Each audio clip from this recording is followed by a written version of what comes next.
నమస్కారం. ప్రేక్షకులకి అమృతధార కార్యక్రమానికి స్వాగతం, సుస్వాగతం. ప్రతి ఎపిసోడ్ లాగానే ఈ ఎపిసోడ్లో కూడా ఒక చక్కని అంశంతో మీ ముందుకు వచ్చింది మీ అమృతధార కార్యక్రమం. ఈరోజు ప్రత్యేకంగా మనం మాట్లాడుకోబోతున్నాము నేటి యువత గురించి. మరి నేటి యువత ఏ రకంగా ఉన్నారు, వాళ్ళలో ఉన్నటువంటి శక్తిని పెంచాలంటే వాళ్ళకి కావాల్సిన ఆయుధాలు ఏంటి, అసలు వాళ్ళు ఏ రకంగా ఆలోచన సరళిని మార్చుకుంటే జీవితంలో ముందుకెళ్తారు, ఇలాంటి యూత్ గురించి ఎన్నో విషయాల్ని మనతో షేర్ చేసుకోవడానికి మన స్టూడియోలో విచ్చేసి ఉన్నారు రాజయోగిని బ్రహ్మకుమారి లావణ్య అక్కయ్య గారు. మరి వారిని అడిగి తెలుసుకుందాం. నమస్కారం. ఓం శాంతి. అమృతధార కార్యక్రమానికి స్వాగతం, సుస్వాగతం. Thank you so much.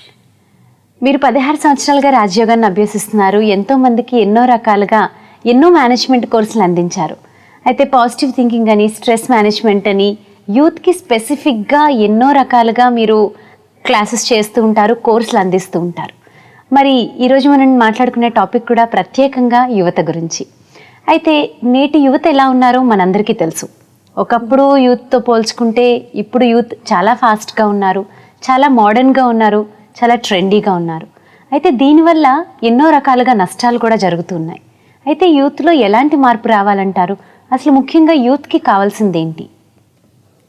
ఈరోజటి యువత మొత్తం దేశాన్ని ప్రభావితం చేసే విధంగా, దేశాన్ని కాదు మొత్తం ప్రపంచాన్ని ప్రభావితం చేస్తుంది. చిన్నవారైనా పెద్దవారైనా వృద్ధులైనా అందరు కూడా యువత పైన ఆశలు పెట్టుకుంటూ ఉంటారు. ఇన్ఫ్యాక్ట్ యువ దశ ఎలాంటిది అంటే ఆ దశ ప్రతి ఒక్కరిని ప్రభావితం చేసే విధంగా ఉంటుంది.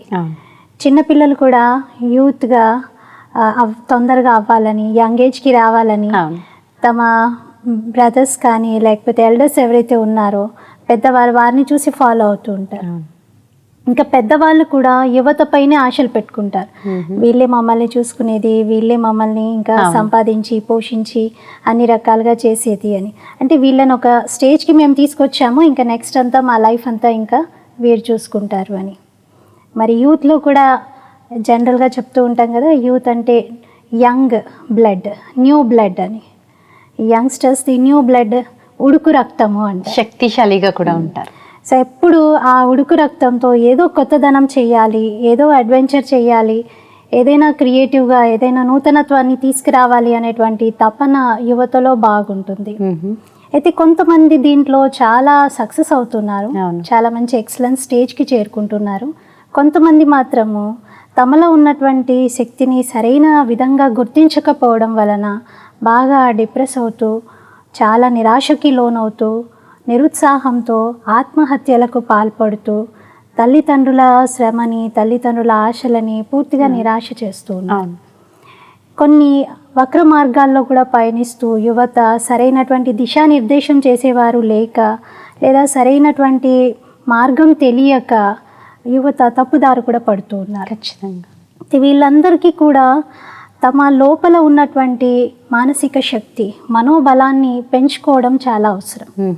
ఎప్పుడైతే మనం మన లోపల ఉన్నటువంటి మనోబలాన్ని పెంచుకుంటామో, మనలో ఉన్నటువంటి గొప్ప శక్తిని గుర్తిస్తామో, అప్పుడు మనం ఏ రంగంలో అయినా, ఏ కార్యంలో అయినా విజయాన్ని సాధించగలుగుతాం. కానీ మనోబలాన్ని మనలో ఉంది అని గుర్తించగలిగే టిప్స్ ఏంటంటారు? యాక్చువల్గా ప్రతి ఒక్కరిలో చాలా గొప్ప శక్తి ఉంటుంది, కేవలం మనం దాన్ని గుర్తించాలి. ఓకే, మనందరిలో ఉంది. కొందరు ఏమనుకుంటారంటే ఫలానా వారిలో చాలా ఇంటెలిజెన్స్ ఉంది, చాలా బై బర్త్ చాలా రకాల క్వాలిటీస్ ఉన్నాయి అని అంటారు. కొందరిలో ఏమీ లేవు అని.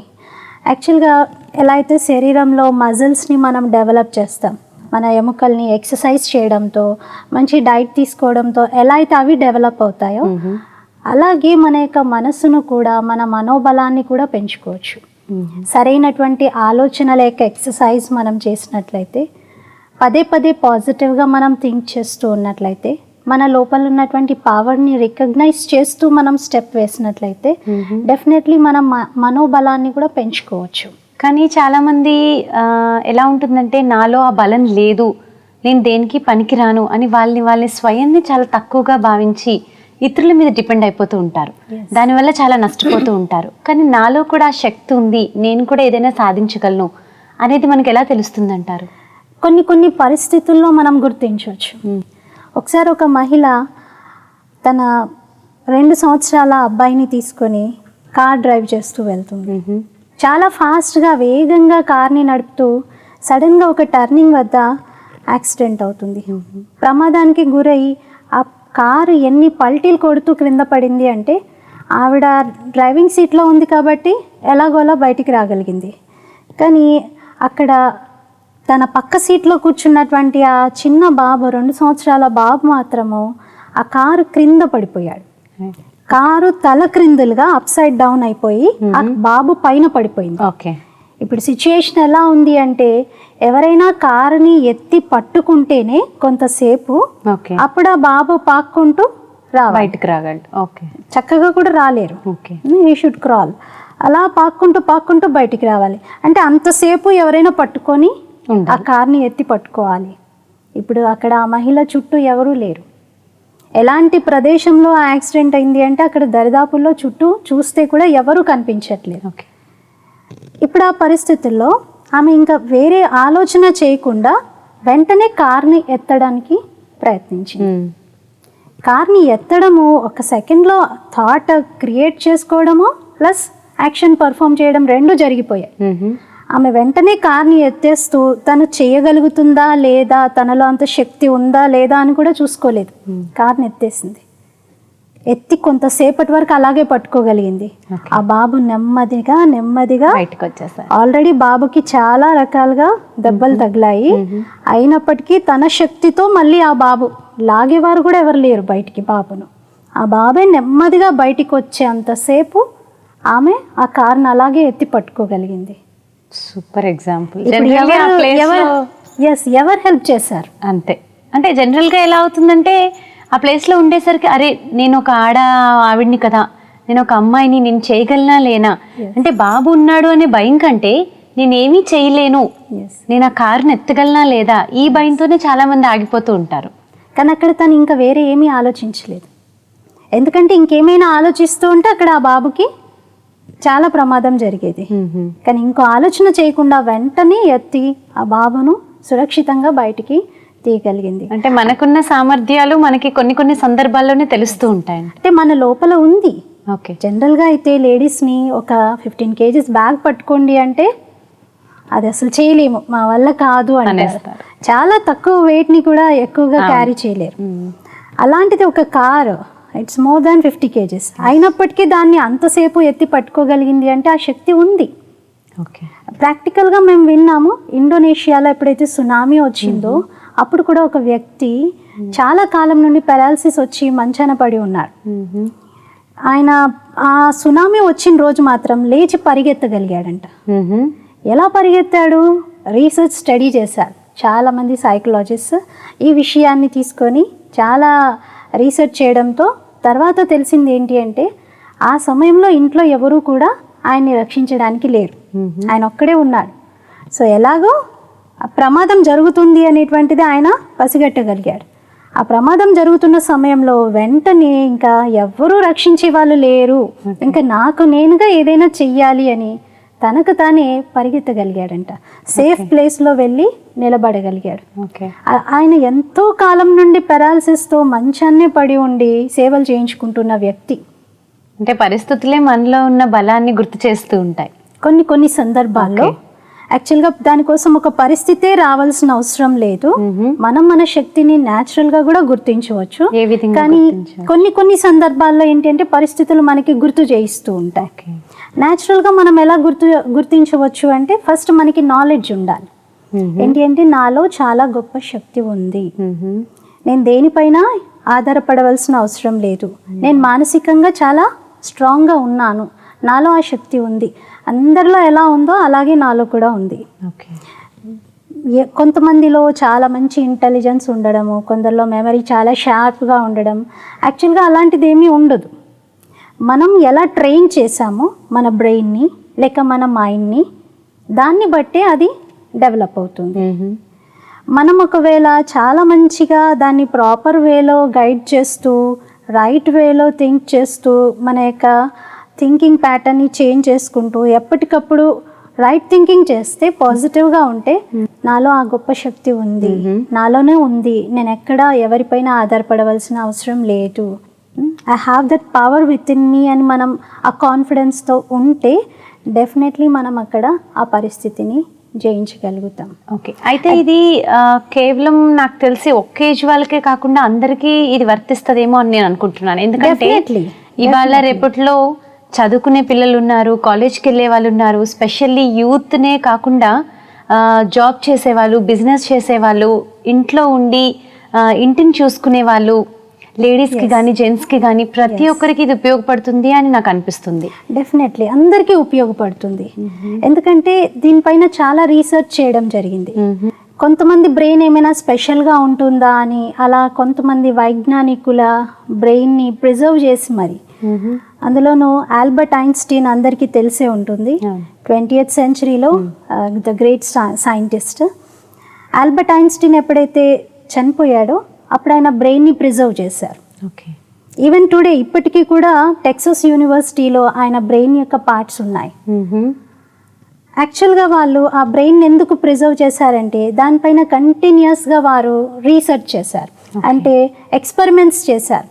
ఈయన బ్రెయిన్ డిజైనింగ్లో ఏమైనా తేడా ఉందా, ఈయన బ్రెయిన్ ఎందుకంత స్పెషల్గా ఉంది, ఓకే, అన్ని రకాల రీసెర్చెస్, అన్ని రకాల థియరీస్ని కనిపెట్టాడు అన్ని రంగాల్లో, ఇన్ ఫిజిక్స్, ఇన్ మ్యాథమెటిక్స్, ఎన్నో రకాలుగా ఆయన చాలా వాస్ట్ నాలెడ్జ్ కలిగి ఉన్నాడు. ఒక ఆర్డినరీ మనిషికి, అంటే సాధారణమైనటువంటి వ్యక్తికి ఇంత గొప్ప పరిజ్ఞానం ఉండడం సాధ్యమవుతుందా, అది అందరికీ ఎందుకు సాధ్యం కాలేదు, ఇతడికే ఎందుకు సాధ్యమైంది అని ఆయన బ్రెయిన్ని టెస్ట్ చేసి చూశారు. ఓకే, కానీ అన్ని రకాల ప్రయోగాలు చేసినప్పటికీ ఆ బ్రెయిన్లో ఏమీ తేలలేదు, అందరిలాగానే ఉంది. కారణం ఏంటి అంటే అందరి బ్రెయిన్ లాగే ఐన్స్టీన్ బ్రెయిన్ కూడా ఉంది.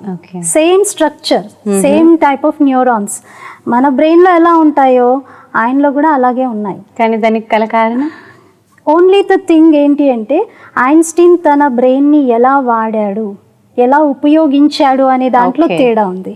Okay, so how he used his brain that was different. అంతే తప్ప బ్రెయిన్ ఏమీ డిఫరెంట్గా ఉండదు, మనం దాన్ని యూజ్ చేసే విధానం డిఫరెంట్గా ఉంటుంది. ఓకే, సో అయితే మీరు చెప్పినట్టు బ్రెయిన్ని మనం ఎలా యూజ్ చేయాలి అనే దాని మీదే ఆధారపడి ఉంటుంది ఏదైనా విజయం సాధించాలి అంటే.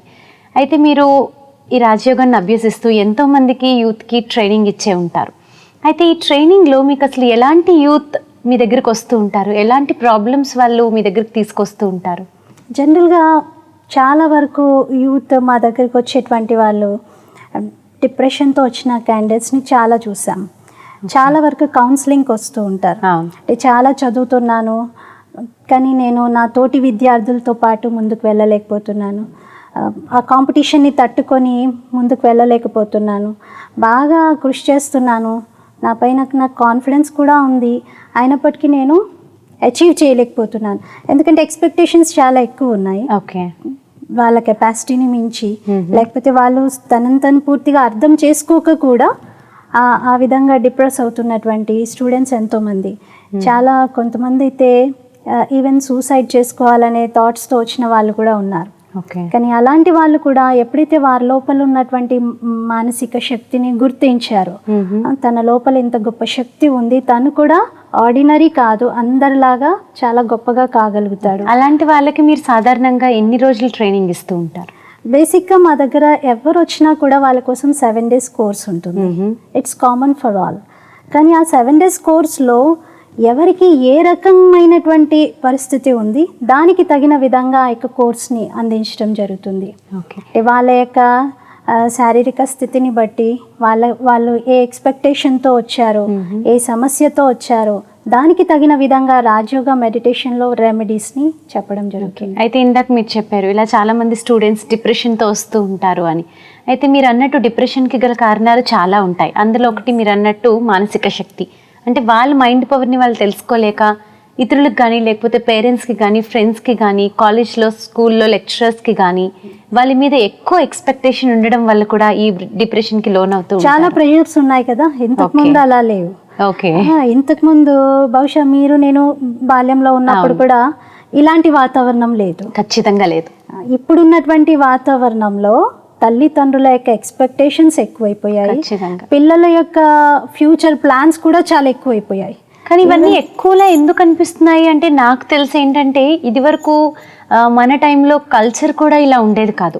అంటే ఇన్ని రకాలుగా గ్యాడ్జెట్స్ రకంగా కానివ్వండి, లేకపోతే సినిమాలని, లేకపోతే మొబైల్స్ అని, ఇప్పుడు ప్రతి ఒక్కరికి అది కామన్ అయిపోయింది. అయితే ఇదివరకు ఇన్ని గ్యాడ్జెట్స్ లేకపోవడం కూడా ఒక రకంగా మంచిదే. అయితే ఇప్పుడు దానివల్ల కూడా కొంచెం డిప్రెషన్ లోన్ అవుతున్నారు. అయితే ఇలా మీ దగ్గరికి వచ్చిన ఒక ఎవరైనా ఒక స్టూడెంట్స్ కానీ, లేకపోతే ఎవరిదైనా ఒక ఎగ్జాంపుల్ ఏదైనా చెప్పగలరా మీరు? జస్ట్ ఒక 3 years బ్యాక్ ఒక బాబుని వాళ్ళ మదర్ తీసుకొచ్చారు. She a constable. ఆమె ఓకే. వాళ్ళ అబ్బాయిని తీసుకొస్తూ తన యొక్క వ్యవహారం ఎలా ఉంటుంది, ఎందుకు చాలా డల్ అయిపోయాడు, అలాంటి కారణాలన్నీ తను ముందే మాకు తనని తీసుకురాకముందే చెప్పారు. చెప్పిన తర్వాత నేను ఆ బాబుని తీసుకొచ్చి మీకు అప్పగిస్తాను, నేను పక్కన ఉంటే ఇంకా మా వాడు ఏమీ ఫ్రీగా మాట్లాడలేడు కాబట్టి నేను ఉండను, మీరు దయచేసి మా అబ్బాయిని ఇంకా ఎలా చేస్తారో కానీ నాకు మా అబ్బాయిని మంచిగా చేయండి అని చెప్పి వెళ్ళారు. సో మేము కౌన్సిలింగ్ ఇస్తూ ఆయనతో ముందు బేసిక్గా మాట్లాడుతూ వచ్చాము. ఆయన ప్రాబ్లం ఏంటి అంటే ఆయన తన లోపల చాలా షార్ట్ టెంపర్, చిన్న వాటికే బాగా వెంటనే చాలా కోపం వచ్చేస్తుంది. దాని కారణంగా ఏంటి అంటే చాలా స్కిల్ ఉండి కూడా, చాలా మంచి టాలెంట్ ఉండి కూడా ఆ అబ్బాయి ఎక్కడ జాబ్లో సెట్ అవ్వలేకపోతున్నాడు. తన తోటి ఫ్రెండ్స్ ఎవరైతే ఉన్నారో వాళ్ళకి తనంత స్కిల్ లేదు, అంత టాలెంట్ లేదు, కానీ స్వభావం నార్మల్గా ఉండడంతో వాళ్ళు గెట్ ఆన్ అవ్వగలుగుతున్నారు. తిను ఒక జాబ్లో జాయిన్ అవ్వగానే వెంటనే ఇరిటేట్ అయిపోవడము, తనకన్నా సీనియర్స్తో గొడవ పెట్టుకోవడము, లేకపోతే ఎవరితో అడ్జస్ట్ అవ్వలేకపోవడము, ఇలాంటివన్నీ చేస్తూ ఉన్నారు. సో బాగా ఆయనతో మాట్లాడి అసలు ఏంటి దేనివలన అని అన్నీ తెలుసుకుని, ఎప్పుడైతే rajayoga meditation course 7 days course విన్నాడో, కంప్లీట్గా విన్న తర్వాత నెమ్మదిగా రియలైజ్ అవుతూ వచ్చారు. ఓకే. ఎంతవరకు మార్పు వచ్చిందంటారు అతనిలో? ఆయన ఇప్పుడు బెంగళూరులో యానిమేషన్ కంపెనీలో ఒక మేనేజర్ పోస్ట్లో చాలా మంచి ఉద్యోగం చేస్తూ ఉన్నారు. అంటే అతనికి మీరు ఏ రకంగా ట్రైనింగ్ ఇచ్చారు? అంటే ఎన్ని రోజులు, ఎంత టైమింగ్ వరకు ట్రైనింగ్ ఇచ్చి ఉంటారు? యాక్చువల్గా 7 days కోర్స్ రోజు ఒక 1 hour కొరకు మన దగ్గరకు వస్తారు. బట్ మేము రోజు ఒక హోంవర్క్ ఇస్తాం. ఏదైతే వింటారో విన్న దాన్ని ప్రాక్టీస్ చేయడానికి రోజు వాళ్ళ యొక్క ఆలోచనలు, వాళ్ళ యొక్క స్థితి, వాళ్ళ యొక్క వ్యవహారం, అంటే ఇమీడియట్గా ఏదైనా జరిగితే ఇంతకుముందు రియాక్ట్ అయ్యేది, ఇప్పుడు ఆ రియాక్షన్లో రెస్పాన్స్లో చేంజ్ని స్టెప్ బై స్టెప్ ఎలా తీసుకురావాలో ఆయన ప్రాక్టికల్గా తన ఎగ్జాంపుల్ కూడా చెప్పారు. సిస్టర్, ఇంతకుముందు ఎవరైనా ఏదైనా అనగానే వెంటనే కోపం చేసేవాడిని, ఈరోజు నేను నిన్నంతా కోపం చేయలేదు, కానీ ఈరోజు మళ్ళీ కొంచెం కోపం వచ్చేసింది అన్నారు. ఎలా వచ్చింది అంటే, ఒక ఫ్రెండ్ నేను ఒక విషయం చెప్పిన తర్వాత కూడా మళ్ళీ అదే అడుగుతున్నాడు. నేను అది కాదు అని చెప్పాను, అయినా మళ్ళీ అడిగాడు. మూడోసారి కూడా కూల్గానే చెప్పాను, అది కాదు, అలా రాదు, అది అలా చేయడం రాంగ్ అని చెప్పాను. మళ్ళీ 4వ సారి కూడా నన్ను అలాగే అడిగి డిస్టర్బ్ చేశాడు. అప్పుడు నేను ఇంకా వెంటనే కోపంతో వాడి నోరు మూయించేశాను అని. బట్ అదైతే డెఫినెట్ గా షార్ట్ టెంపర్ కాదు, అంతసేపు సహించారు. అదే మేము చెప్పాం, see there is a change. మీరు ఫస్ట్ డే అయితే ఇమీడియట్ గా రియాక్ట్ అయ్యేవారు, కానీ ఇప్పుడు at least you are able to realise. మీరు లోపల అనిపిస్తుంది నేను కూల్ గా సమాధానం ఇవ్వాలి. మీరు మంచి ఎగ్జాంపుల్ చెప్పారు. అయితే ఇక్కడ నాకు ఒక చిన్న డౌట్ ఉంది. అయితే ఇప్పుడు జనరల్గా అలాంటి ఒక వ్యక్తిని మీరు మార్చండి, మీ దగ్గరే వదిలేస్తున్నాము అని వాళ్ళ పేరెంట్స్ చెప్పినప్పుడు అది డెఫినెట్గా మీకు ఒక ఛాలెంజ్ అయి ఉండాలి. ఎందుకంటే ఒకరిని తీసుకొచ్చి వాళ్ళ పూర్తి రెస్పాన్సిబిలిటీ మనకి ఇచ్చేసి వాళ్ళని పూర్తిగా మార్చాలి అనేది డెఫినెట్గా అది మనకి పెద్ద టాస్క్, అది చాలా పెద్ద పని. అయితే అలాంటి సమయంలో మీ దగ్గరికి ఎవరైనా వచ్చి మీరు వాళ్ళని మార్చాలి అనే సమయంలో మీరు ఎంతవరకు ప్రాక్టీస్ చేస్తూ ఉంటారు? మీరు ఏ రకమైన ప్రాక్టీస్ చేస్తారు? బికాజ్ ఎవరిని మనం మార్చలేము. Okay. But we'll set ourselves as an example. అంటే మనల్ని మనం ఒక రోల్ మోడల్గా చేసుకోవడం అయితే మనం చేయగలుగుతాం. అది మీకు కష్టం అనిపించదా? మనం దాన్ని ప్రాక్టీస్ చేస్తూ, మన లైఫ్ యొక్క ఎగ్జాంపుల్స్ మనం చెప్తూ, మనం దాన్ని ఏ రకంగా క్రాస్ చేసాము. ఎందుకంటే అందరం కూడా ఆ స్టేజ్ని క్రాస్ చేసి వస్తాం. ప్రతి ఒక్కరి లైఫ్లో అన్ని రకాల ఛాలెంజెస్ ఎదురవుతూనే ఉంటాయి. వాటిని మనం ఏ రకంగా అధిగమించాము అనేది తెలియజేస్తూ ఉండడం వలన వాళ్ళకు కూడా ఓహో నేను కూడా ఈ విధంగా చేయవచ్చు, ఇలా చేయడం వలన నాలో కూడా ఆ శక్తి వస్తుంది, నేను కూడా అందరి యొక్క మన్ననల్ని పొందగలుగుతాను, నేను కూడా అందరితో కోఆపరేట్ చేస్తూ నడుచుకోగలుగుతాను. బికాజ్ ఆయనకి మారాలి అనేటువంటి ఆలోచనతోనే వచ్చాడు. ఓకే. ఆయన ఫస్ట్ థింగ్ ఏంటి అంటే నాలో షార్ట్ టెంపర్ బాగా ఉంది, ఇది నా వల్ల కావట్లేదు, నేనేం చేయాలి, మీరేమైనా నాకు హెల్ప్ చేయగలుగుతారా అని వచ్చారు. కొందరు ఎలా ఉంటారంటే they don't want to change. Exact, అది వాళ్ళకి రైట్ అనిపిస్తుంది. ఫస్ట్ విల్ ఉండాలి కదా, వాళ్ళకి విల్లింగే లేనిది మనం ఏం చేయలేం. అది ఆ రియలైజేషన్ అతనికి ఉంది, అది వెంటనే ఆయనలో మార్పుని తీసుకురాగలిగింది. ఓకే, బట్ అది రియల్లీ చాలా పెద్ద task and that's really good. అంటే వాళ్ళలో ఉన్న షార్ట్ టెంపరే కానివ్వండి, నాకు తెలిసి ఇలాంటి చాలా ఎగ్జాంపుల్స్ మీ దగ్గర ఉంటాయి. అంటే డిప్రెషన్ వల్ల కానివ్వండి, లేకపోతే వాళ్ళలో ఉన్న మానసిక స్థైర్యాన్ని పెంచడం కోసం కానివ్వండి. ఓకే, కొన్ని సందర్భాల్లో అయితే ఆ అబ్బాయికి చాలాసార్లు ఆత్మహత్య చేసుకోవాలని కూడా అనిపించింది. అది వాళ్ళ మదర్ ముందు చెప్పలేకపోయాడు, కానీ మాకు మాత్రం పర్సనల్గా చెప్పేది. అలాంటి సమయంలో కూడా ఆయనకి ఏ ఆలోచన లేక ఏ విషయము ఆ రకంగా దారితీస్తుంది అనేది కూడా తెలియజేయడం వలన ఆయన వెంటనే ఆలోచనని మార్చుకొని ఇప్పుడు ఎంతో మందికి ఎగ్జాంపుల్గా అయ్యారు.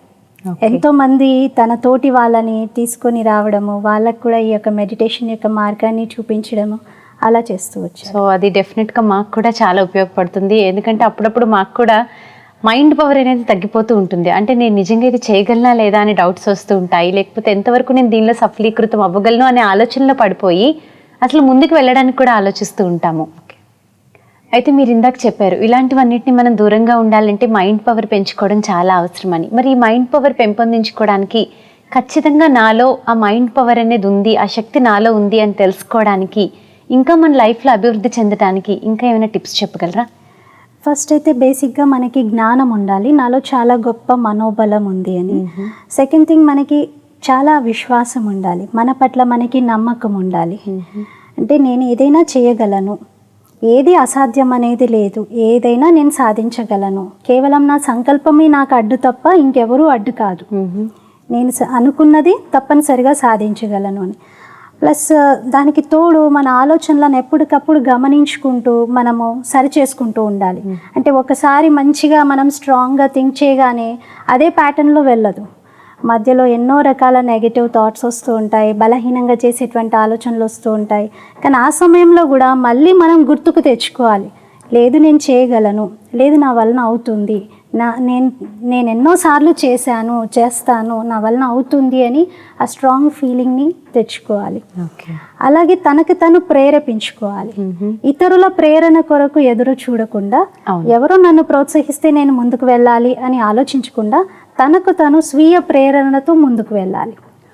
ఎలా ఎంతోమంది ఎగ్జాంపుల్స్ మనం చూస్తూ ఉంటాము, ఒకసారి లైఫ్లో ఫెయిల్యూర్ని చూసినా కూడా తనకి తను మోటివేట్ చేసుకుంటూ మళ్ళీ పైకి వచ్చినటువంటి చాలా ఉన్నతమైన స్థితికి చేరుకున్నటువంటి సంఘటనల్ని మనం చూసాం.